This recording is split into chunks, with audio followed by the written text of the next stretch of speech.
Hey everybody, what is up and welcome to Rock Gamer, and I want to do a video about the controversy that's been going on for the last couple days. It actually dates back to a couple weeks ago, I think. And one of my fans on Twitter had asked me if I was going to talk about it, and I was going to plan on doing it sometime this week, but I thought now's a good time since Harmonix has responded. Now, for those of you who are not familiar with what's going on, so apparently some Harmonix employees were caught posting positive reviews on Amazon.com. They gave the game 5 stars. And the reviews were very positive. They really highlighted the new features of the game, the freestyle guitar solos, the freestyle vocals, and so forth. Now, it's not clear as to whether Harmonix as a company encouraged their employees to do this or whether they just were rogue employees, as you would call them, just went and posted it because they feel really strongly about the game. And a lot of people have been really disappointed in Harmonix because they feel like it's misleading people. If you look at a lot of the reviews of Rock Band 4, basically before this controversy happened on Amazon, it was hovering about 3.5 stars. It was definitely lower than previous Rock Band games, especially Rock Band 3. And it's important to note that in their reviews, these people did not state that they were Harmonix employees or that they worked on the game or had any sort of financial interest in the game doing well. Now, a suspicious Reddit user actually found that some of these people who are posting reviews use their real names. So if you go compare these names to, some past interviews you've seen with the developers of Rock Band or the credits in the game, they were able to point out, I think about 7 people were shown on that list who worked for Harmonix or are currently working for Harmonix.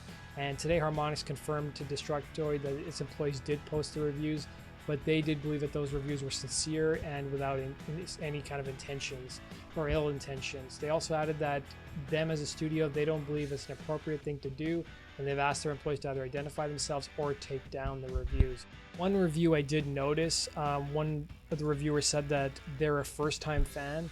Now, if you check their bio, this person had been working with Harmonix since 2012. I think they're the head of their music licensing department, or they're in charge of just getting the music licensing and the songs to use in the games.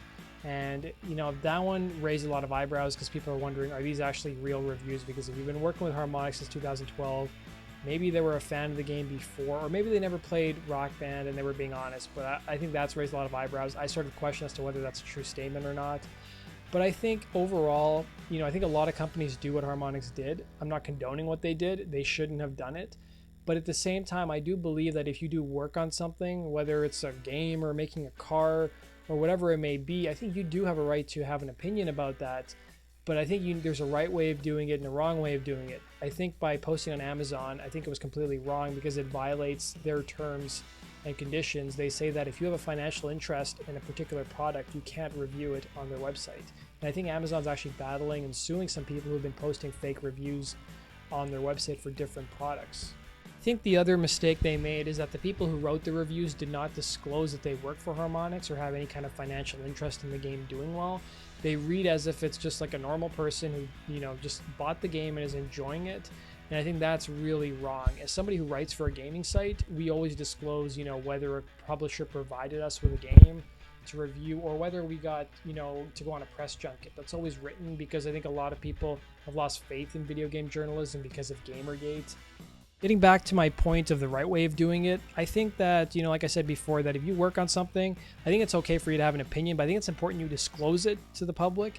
And I think it's also important you abide by whatever site's policies and rules that actually are in place so that you don't get these, biased or, misleading kind of reviews. I mean, you think a lot of these developers and people who even work on other products like cars and computers, they, at the end of the day, don't get a free car or a free computer. And for some developers, it's the same way too. These guys may have even paid for the game themselves out of their own pocket. So, I mean, that's the other thing to consider as well. I also do think that the reviews are unfair to people who are actually using Amazon as a tool to see whether a game is good or not.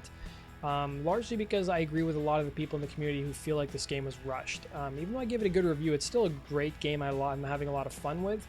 There's some aspects that definitely feel rushed. It feels like it was just put out to, meet the holiday demand, get out there before Christmas, and get a head start on Guitar Hero Live. And I also feel too that their attitude was, well, we'll just throw it out there for the public and then we'll patch it later on and deal with the issues then. And I think the other thing that's been really unfortunate too is that it sort of overshadowed the big announcement we had yesterday about Rock Band 3 export coming to Rock Band 4, as well as the possibility that Rock Band network tracks are going to be, maybe be coming over to Rock Band 4 as well.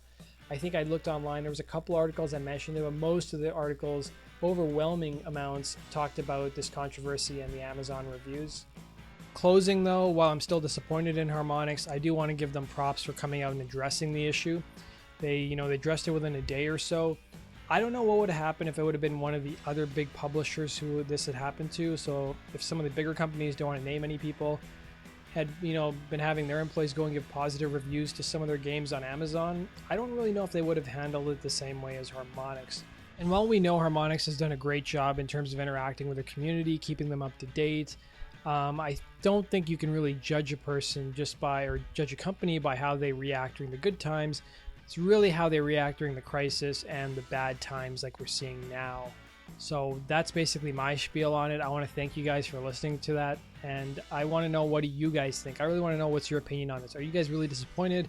Or do you think this has just been blown out of proportion? Comment in the section below and make sure you subscribe for the latest Rock Band 4 Guitar Hero Live and Amplitude news. Take care.